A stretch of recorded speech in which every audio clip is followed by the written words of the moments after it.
নতুন বছরে নতুন ভূমিকাতে তো এ রাজ্যের মুখ্যমন্ত্রী। দেখুন, সেই 1993 সালের অক্টোবর মাসে ভদ্রেশ্বরের ভিক্টোরিয়া জুট মিলের শ্রমিক ভিখারি পাসওয়ান নিখোঁজ মামলায় প্রথম আইনজীবীর ভূমিকাতে অবতীর্ণ হয়েছিলেন তৎকালীন যুব কংগ্রেস নেত্রী মমতা বন্দ্যোপাধ্যায়। সেটা ছিল পুজোর একদম মুখের ঘটনা।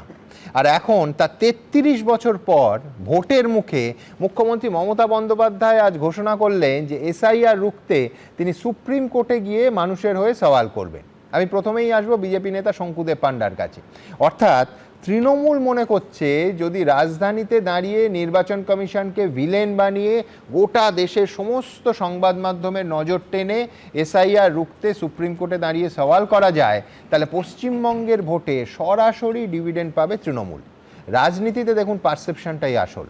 নির্বাচনী রাজনীতিতে এই চমক বিজেপি কিভাবে কমব্যাট করবে? প্রথমেই আপনাকে বলবো সুমনদা, নতুন বছরে নতুন নাটক, নতুন যাত্রাপালা আবার শুরু হয়েছে এসআইআর নিয়ে, সেটাই আমাদের দেখতে হবে। কিন্তু আপনাকে এটা বুঝতে হবে যে হঠাৎ করে এই নাটকের অবতারণা কেন। কারণ যখন তিনি রাজনৈতিক আন্দোলন শুরু করেছিলেন তখন এক নাটক ছিল, তিনি কাগজ ছুঁড়ে মেরেছিলেন লোকসভায়। সেই লিস্টটা আমি আপ্রাণ খুঁজছি। তৃণমূলের যখন একটা ঐতিহাসিক বই তৈরি হবে, তৃণমূল আস্তে আস্তে মিউজিয়ামে স্থান পাবে, তো যেগোচ্ছে, সেই দিন আসছে খুব দ্রুততার সাথে।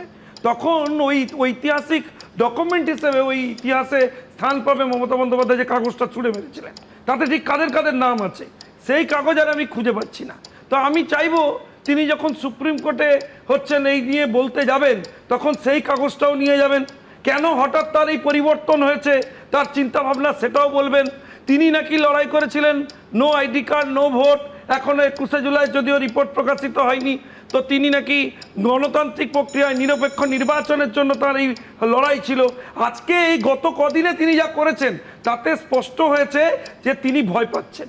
তিনি তো দেখুন রাজনীতি পোড় খাওয়া বাংলায় বহুদিন রাজনীতি করছেন, তার রাজনৈতিক বোদ্ধার উপর দেবাংশুর বিশ্বাস না থাকতে পারে, কিন্তু আমার পুরো বিশ্বাস আছে। দেবাংশু টুইট করে বলতে পারে যে ও মাননীয় এত কাছ থেকে দলটা করেছো, তোমার তো থাকবেই। আমি বলছি তুমি এত কাছ থেকে এত ঘনিষ্ঠভাবে দলটা করেছো, তোমার তো থাকবে। সুমনদা, মমতা বন্দ্যোপাধ্যায় এটা বুঝেছেন। বিশ্বনাথ দার দিন ধরে আপনার সাথে বলতেন যে এসআইআর এ কাজ হচ্ছে না, কাজ হচ্ছে না। আজকে বিশ্বনাথ দাকেও ভুল প্রমাণ করেছেন উনি। মমতা বন্দ্যোপাধ্যায়ের এই অ্যাটিটিউড প্রমাণ করছে হয় তিনি ওকালতিতে যেতে চাইছেন, নয় তিনি বিরোধী নেত্রী হিসেবে নিজেকে তৈরি করতে চাইছেন। তাই তার রাস্তা তিনি সুগম করছেন। কারণ আপনি স্পষ্টভাবে বুঝে নিন, এখনই 58 লক্ষ কাটা গেছে। আমি জানতে চাই তৃণমূল কংগ্রেস কটাই 58 লক্ষে অভিযোগ অফিসিয়ালি। কিন্তু তুমি যেদিকে ইঙ্গিতটা দিচ্ছ সেটা হচ্ছে রাজনীতিতে এই ধরনের চমক থাকে। তোমার মনে থাকবে অটল বিহারী বাজপেয়ীও একসময় গরুর গাড়ি চড়ে সংসদে গেছিলেন যে পেট্রোলিয়াম প্রোডাক্টের দাম বৃদ্ধির প্রতিবাদে। সুতরাং চমক থাকে রাজনীতিতে। প্রবলেম হচ্ছে চমক নয়, আপনাকে বেশ কয়েকটা শো করতে হবে। এখন উনি এই নতুন আইন কানুন জানেন না, এইসব রিস্ক নিয়েছেন, আজকে হই হই করে বলে ফেলেছেন। এখন বলতে গিয়ে আরো একাধিক ভুলভাল করবেন, তখন বিকাশ দা পাবলিকলি বলবেন, ইভেন কল্যাণ বন্দ্যোপাধ্যায় মুখ লুকোবেন। আইন তো আর প্রতিদিন হচ্ছে নতুন নতুন জিনিস হবে, নতুন নতুন ভাবে কোন আইনে আটকে যাবে উনি দেখুন কনস্টিটিউশনাল লতে এখানে ডিসকাশন হবে। উনি কি পড়েছিলেন, দুটো ক্রিমিনাল কেসে গিয়ে লোকাল ম্যাজিস্ট্রেটের কাছে বলা আর সুপ্রিম কোর্টে এই সাবজেক্টে বলার মধ্যে আকাশ পাতাল পার্থক্য আছে। ডিগ্রি আমারও তো লয়ে, ওই কলেজ থেকেই তো পেয়েছি, রেগুলার প্র্যাকটিস করি না, কত ভুল বলে ফেলতে পারে আমি তো জানি।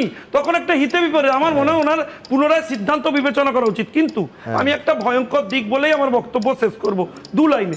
সুমনদা, এখানে সব থেকে রিস্ক ফ্যাক্টর হচ্ছে আমার মনে হয়েছে তৃণমূল কংগ্রেস নির্বাচনটা ইচ্ছে করে পিছিয়ে দিতে চায়, ভয় পেয়েছে বলে।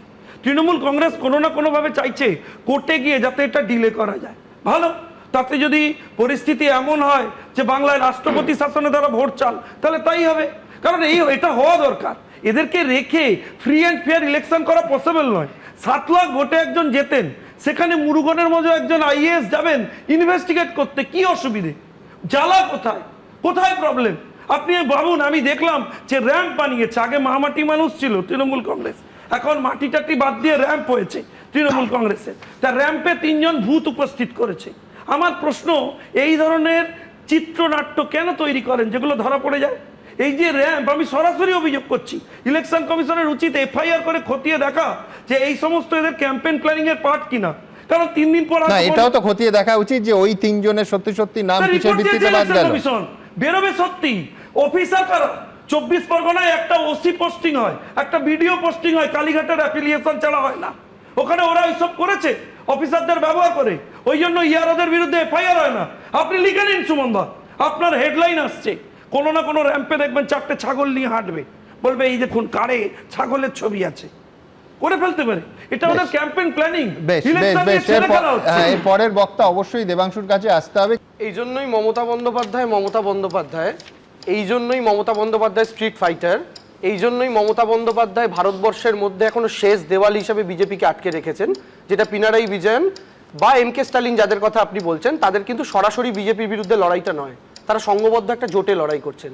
মমতা বন্দ্যোপাধ্যায় একার দমে লড়াই করে বিজেপিকে গোটা ভারতবর্ষের মধ্যে একমাত্র নেত্রী হিসাবে 2019-এও যখন তৃণমূলের ফল খারাপ হয়, ভারতবর্ষের মধ্যে একমাত্র বিরোধী নেত্রী নবীন পট্টনায়ক বাদ দিলে যে বিজেপির সঙ্গে সরাসরি লড়াইতে বিজেপির চেয়ে বেশি আসন পেয়েছিল। দেখে মনে হয়েছিল 34 কমে 22 হয়েছে, কিন্তু একমাত্র নেত্রী ছিলেন। তারপরে 21, তারপরে 24, প্রত্যেকবার মমতা বন্দ্যোপাধ্যায় নিজেকে প্রমাণ করেছেন। ওই গুজরাট থেকে আসা দুই ভাই তাদেরকে রুখে দিয়েছিলেন কিন্তু এই হাওয়াই চপ্পল পরা মহিলা। ফলে এইখানেই মমতা বন্দ্যোপাধ্যায় আলাদা।